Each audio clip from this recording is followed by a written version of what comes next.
नमस्कार। श्रम समाचार में आपका स्वागत है। आज का विषय है सरकारी स्कूल में शिक्षकों का कार्य।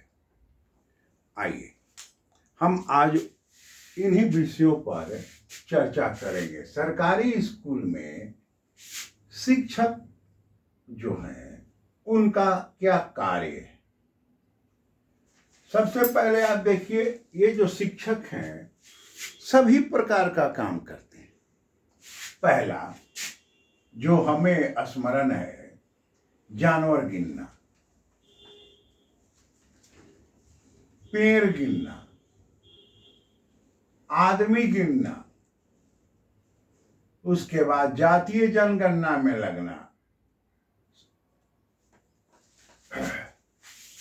और स्वच्छता अभियान जब चला और शौचालय की बात आई बिहार में, तो एक काम शिक्षकों को ये भी मिला कि वो शिक्षक गांव में घूमकर सीटी बजाएंगे अगर कोई खेत में जाएगा तो, जिसमें पिटाई भी लगी। एक वीडियो उसका बहुत वायरल भी हुआ, यानी सीटी भी बजाना शौचालय। उसके बाद चुनाव कराना, चुनाव के दरमियान बूथ से लेकर सारा चुनाव। उसके बाद बच्चों के लिए भोजन का व्यवस्था करना, स्कूल में बच्चों के लिए भोजन की व्यवस्था करना। अब उसके बाद देखिए सरकारी कार्य और भी राज्य सरकार का जो कार्य है आता है, जिसको कि जनता के बीच ले जाना है, तो ये सरकारी स्कूल के टीचर ही करेंगे।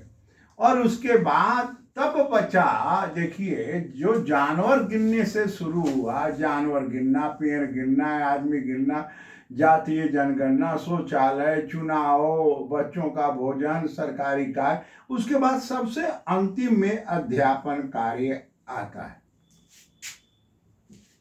सबसे अंतिम में हो सकता है दो चार कार्य और हमको स्मरण नहीं है जो छूट गया हो, यानी अध्यापन सबसे अंतिम में। यानी बिहार के सरकारी स्कूलों की दशा यही है एक शिक्षक के साथ। अब आइए थोड़ा सा 47 आजादी के समय 47 के दशक में सारे जो आम जनता थे, देश के विकास के लिए उन्होंने निजी स्कूलों का शुरुआत किया और उसका एफिलिएशन बिहार सरकार से लिया, बिहार बोर्ड से। 70 के 80 के दशक में जब इंदिरा जी केंद्र में थी, प्रधानमंत्री थी, और कांग्रेस का बंटवारा हुआ था 70 में के पास में, मोरारजी भाई ये लोग अलग हुए थे, तो उन्होंने एक गरीबी दूर करने का नारा देकर स्कूल, कॉलेज, बैंकों का सरकारीकरण शुरू किया, जिसमें ये 70 से 80 के दशक में ये सब स्कूल सरकारी हो गए, जहां पर शिक्षकों का कोई वेतनमान नहीं था, कोई व्यवस्था नहीं था, लेकिन स्कूल था, मान्यता था, पढ़ाई होती थी, लेकिन शिक्षकों का कोई उस तरह का वेतनमान नहीं था। लेकिन सरकारीकरण हुआ, ये सभी सरकारी टीचर हो गए, राजकीयकृत हो गए, राजकीय विद्यालय नहीं थे। उसके बाद 90 में लालू जी आ गए। अब स्वाभाविक है ये सभी शिक्षक जो 47 के आसपास आए, 90 आते आते अवकाश प्राप्त करने लगे, तो इन्होंने उसके जगह पर शुरू किया बहाली। और तब तक मध्य प्रदेश में शिक्षा मित्र आ गए। मध्य प्रदेश सरकार ने शिक्षा मित्र का शुरुआत किया 150 रुपया में। उसके बाद लालू प्रसाद जी ने भी बिहार में शिक्षा मित्रों का शुरुआत कर दिया 1500 रुपया में। उसके बाद और इनको 11 महीने का इनको 150 रुपया मानधन मिलता था। अब 2005 में नीतीश जी की सरकार आती है और इन्होंने घोषणा किया कि हम बिहार की शिक्षक की दशाओं, उनके दशा का सुधार करेंगे। और जब आए तो इन्होंने 4,000 और 6,000 रुपया घोषणा कर दिया कि हम 4,000 6,000 रुपया देंगे मानधन। 1,500 था, यहां पर आ गया। अब देखिए, इसी पैसे से, ये घोषणा से और ये पैसा जो उन्होंने एक बैग किया, तो स्वाभाविक है कि बिहार के शिक्षा जगत में बिहार के नौजवान जो शिक्षक थे, इन लोगों में चेतना जगी और चुनाव में जीत का कारण यही हुआ था। और फिर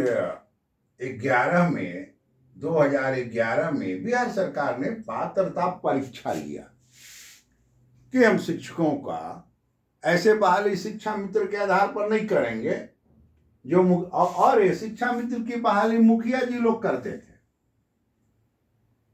तो मुखिया जी के पास, जो मुखिया जी अपने हिसाब से करेंगे ना, आप अपने हिसाब से करते हैं। मुखिया जी का जो प्रिय आदमी था उसको उन्होंने शिक्षा मित्र स्कूल में टीचर बना दिया। उसकी योग्यता क्षमता क्या है उस पर चर्चा नहीं कर। अब जब बिहार सरकार ने 11 में पात्रता परीक्षा ली, बिहार के नौजवान बैठे और जो पात्रता परीक्षा में पास किया उसको उन्होंने शिक्षक बहाली के लिए पात्र मान लिया। कहा कि अब आप अप्लाई किए नियोजन इकाई में। जो जहां थे, एक व्यक्ति 10 जगह 20 जगह 25 जगह अप्लाई किया, यानी 1-1.5 महीना अप्लाई का, माने एक व्यक्ति कम से कम 20-25 जगह अप्लाई किया शिक्षक बनने के लिए। चलिए देखिए, उसके बाद जब ये शिक्षक बन गए और इनका 6,000 रुपया था मानधन, तो इन्होंने कहा कि हमें अब यूनियन बन गया, संगठन बन गया। मांग किया कि हमें भी वेतन मान दो, समान काम समान दाम, भारत का संविधान आ गया। बहुत ये नेता लोग जो बैठते हैं विपक्ष वाले, तो बहुत ज्यादा संविधान का जाप करते हैं। संविधान संविधान, हम संविधान को बचा रहे हैं। यहाँ जब इन शिक्षकों ने मांग किया कि हम भी समान काम समान दाम, तो लाठी डंडा चलने लगी इनके ऊपर, लाठीचार्ज होने लगे। अब नीतीश जी जहां भी जाते थे वहां झंडा दिखाया, विरोध किया शिक्षक समाज ने। और देखिए 14 में लोकसभा का चुनाव हो गया और लोकसभा चुनाव में बिहार में नीतीश जी चुनाव हार गए। लोकसभा चुनाव हार गए तो इन्होंने तुरंत, शिक्षकों का मांग था, इन्होंने घोषणा कर दिया कि हम शिक्षकों को एक नया वेतनमान देंगे। शाही जी मंत्री थे, शिक्षा मंत्री, उन्होंने कहा हम नया वेतन, तो एक नया वेतनमान, जो पुराना वेतनमान चल रहा था उसके से अलग हट के कम पैसा में एक नया वेतनमान ले आए और नया वेतनमान लागू कर दिए। अब नया वेतनमान लागू हो गया, उसके बाद ये चलने लगा कि समान काम, एक ही स्कूल में 2 तरह के टीचर, एक पुराना वेतनमान जो कि 70,000 80,000 मिल रहा है, एक जिनको 20-25 हजार रुपया महीना मिल रहा है। स्वाभाविक है, प्रतिक्रिया हुई और संख्या इनकी बढ़ने लगी नौजवान शिक्षकों का। और जो पुराने शिक्षक हैं तो रोज एक न एक अवकाश प्राप्त करें तो उनकी संख्या घटने लगी। स्वाभाविक है, धीरे धीरे ये शिक्षा मित्र जो थे, टीचर है, वो सभी जगह प्रभारी बन गए, प्रभारी के रूप में आ गए। अब लोकसभा में ये चुनाव हार गए तो उसके बाद इन्होंने घोषणा किया कि हम वेतन आयोग बना देते हैं, एक नया वेतन अलग से बनाए और एक वेतनमान दे दिया, ठीक है। उसके बाद इन्होंने जब वेतनमान आ गया तो बजाता बिहार में जो पुराने शिक्षक संगठन है उन्होंने समान काम समान दाम पर कोर्ट में, पटना हाई कोर्ट में एक रीट कर दिया और उसमें वकील, उस समय के शिक्षा मंत्री और फिर वकील हो गए हाई कोर्ट में, शाही जी वकील हो गए। उन्होंने कोर्ट में बहस किया, समान काम समान दाम, पटना उच्च न्यायालय से समान काम समान दाम पर फैसला आ गया। फिर बिहार सरकार इस विषय को लेके उच्चतम न्यायालय में चली गई, नई दिल्ली, और वहां पर इन्होंने ये अपना प्ली पेश किया कि ये मेरे टीचर नहीं है, ये जो टीचर हैं सो सभी नियोजन इकाई के टीचर हैं और इनका अलग अलग स्टैंडर्ड है, इनका अलग अलग सारा कुछ है। और काफ़ी बहस चला। बिहार के जितने भी अभी शिक्षक नेता हैं, यंग चैप जो नेता है, सब लोग वहाँ पर इंटरवेन किए और सब लोग लड़े। तो उसके बाद से जब इन्होंने दिया कि ये हमारे बिहार सरकार के शिक्षक नहीं है, ये नियोजन इकाई के टीचर हैं, और उस हिसाब से उन्होंने एक्ट बना दिया, नियम उनका बना दिया। अब ये शिक्षक ये मांग करने लगे कि नहीं, हमको भी सरकारी शिक्षक घोषित कीजिए। स्वाभाविक है। अब इस आंदोलन में स्कूल वाला में आप देखें कि पैसा बिहार सरकार देती है, सेंक्शन बिहार सरकार करती है, सभी टीचर को पैसा बिहार सरकार के फंड से जाती है, लेकिन बिहार सरकार के जो सरकारी स्कूल में शिक्षक हैं वो सरकारी शिक्षक अपने को नहीं कह सकते हैं, वो सरकारी स्कूल के शिक्षक हैं। आज जो इतना बड़ा लंबा विवाद चला, धरना प्रदर्शन हो रहा है और जांच चल रहा है, शिक्षकों पर अंकुश है, तो उसका कारण यही बना। अब कारण बन गया, पैसा देते हैं यही, लेकिन ये कहते हैं कि नहीं, ये हमारे शिक्षक नहीं है, और शिक्षकों का मांग है कि नहीं, हम सरकारी स्कूल के टीचर हैं, हम सरकारी है, हमको कर्मचारी घोषित कीजिए। सिर्फ घोषित करना है और कोई मांग नहीं है, इतना ही पर यह बात समाप्त हो जाती। लेकिन अब ठीक है, सरकार है। अब 15 के उसके बाद जो 15 का चुनाव हुआ, इन्होंने कहा कि हम अलग से आपको वेतनमान देंगे। तो 15 का चुनाव जब हुआ विधानसभा, तो ये सभी टीचर जो आज विरुद्ध हैं, ये सभी टीचर उनको वोट कर दिए और ये इनकी सरकार बन गई नीतीश जी की, और महागठबंधन आरजेडी के साथ इनकी सरकार बन गई। फिर सरकार बन गई, ये चुनाव जीत गए, और अब 2023 है।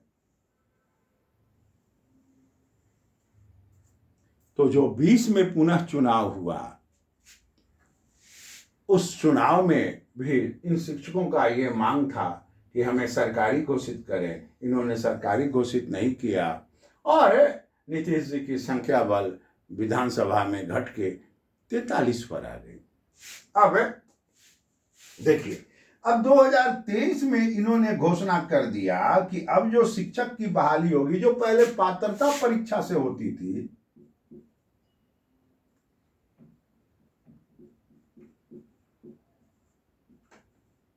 पात्रता परीक्षा भारत सरकार कहें, केंद्र कहें, या आप राज्य सरकार पात्रता परीक्षा लेती थी, उससे पास ही व्यक्ति यहाँ पर शिक्षक बनने का पात्रता रखता था, वही अप्लाई करता था, उसी का होता था। लेकिन अब इन्होंने घोषित कर दिया कि हम बीपीएससी से लेंगे। स्वाभाविक है, ये जो विगत 30 बरस से जो बिहार में सरकार चल रही है, तो जो भी मुख्यमंत्री होता है, लालू प्रसाद से लेकर नीतीश प्रसाद तक, ये लोग अपने मंत्री को लगाते नहीं है, पूछते नहीं है, मंत्री को कुछ नहीं, ये सीधा अपना आईएएस अफसर को कहे कि हाँ बीपीएससी, इनको सुझाव दिया होगा तो बीपीएससी से कीजिए। अब वेतन 40,000 के आसपास हो गया। अगर इनका डिमांड है कि सरकारी, तो हाँ अब बीपीएससी से है। अब मामला आकर यहीं पर उलझ गया है, मामला आकर यहीं पर उलझ गया है। यानी जो पहले बीएड पास कर जाता था बिहार में 70 के दशक के पहले, जो बीएड पास कर जाता था उसका लाइन लगा दिया जाता था, और उम्र के हिसाब से, विषय के हिसाब से वो बीएड पास कर गया, जिसका उम्र की सीनियरिटी है उस हिसाब से उसकी नौकरी हो जाती थी। उसके लिए और कुछ नहीं, बीएड पास हो गए नौकरी हो गई। तो बीएड पास यहाँ से चला, और यहाँ आते आते अब आप देखें कि बीपीएससी हो गया। और अभी बिहार में चल रहा है, ठीक है, ये बीपीएससी का एग्जामिनेशन 22 तक फॉर्म भरने का ही डेट है विलंब के द्वारा। अब बिहार सरकार ये कह रही है कि हम शिक्षकों को सही समय पर स्कूल आए, अपना काम करें। अब देखिए कि एक जो सरकारी स्कूल में शिक्षक है उसका कितना काम है, जानवर गिनना, पेड़ गिनना, आदमी का जनसंख्या, जाति जनसंख्या, शौचालय में सीटी बजाना, चुनाव कराना, बच्चों का भोजन व्यवस्था करना, सरकारी कार्यक्रम, और उसके माने ये कितने वीर पुरुष हैं कि ये सब काम करते हुए ये काम करते हैं, एक काम नहीं है। यानी बिहार सरकार के जितने भी काम है ये सब काम सरकारी स्कूल के टीचर करते हैं। और अब ये मामला अब बीपीएससी पर आकर फंस गया है। अब ये जितना भी निर्णय आपने देखा, ये सभी निर्णय राजनीतिक निर्णय हुए हैं, राजनीतिक निर्णय हुए हैं। 14 में भी जो आयोग बनाने की बात आई, नीतीश जी ने जो कहा कि हम नया वेतनमान देंगे, इसलिए नहीं कहे, अगर लोकसभा चुनाव वो जीत जाते तो वेतन आयोग नया शिक्षकों के लिए नहीं बना की घोषणा करते, लेकिन चुनाव हार गए इसलिए, और पुनः 24 में चुनाव है लोकसभा का। स्वाभाविक है कि अब ये बीपीएससी की परीक्षा भी होगी, और ये शिक्षकों की संख्या 4 लाख है, इनका मांग है इन सब कार्य करते हुए कि हमें सरकारी स्कूल के शिक्षक का दर्जा दीजिए। मुझे उम्मीद है कि ये दर्जा भी मिलेगा, और बिहार सरकार कुछ के सभी लोगों को चुनाव में जाना है, तो आखिर चुनाव पर भी तो इनका ध्यान रहेगा ही ना, क्योंकि यही शिक्षक कल चुनाव कराएंगे। तो इन सारे कार्य करते हुए ये बिहार सरकार के ये जो शिक्षक हैं इतने प्रकार के कार्य करते हैं। धन्यवाद। बिहार सरकार के सरकारी स्कूल के शिक्षक कितने प्रकार के कार्य करते हैं, इसके ऊपर एक छोटा सा वीडियो बनाया। आप इसे लाइक करें, सब्सक्राइब करें, कमेंट करें, शेयर करें। नमस्कार।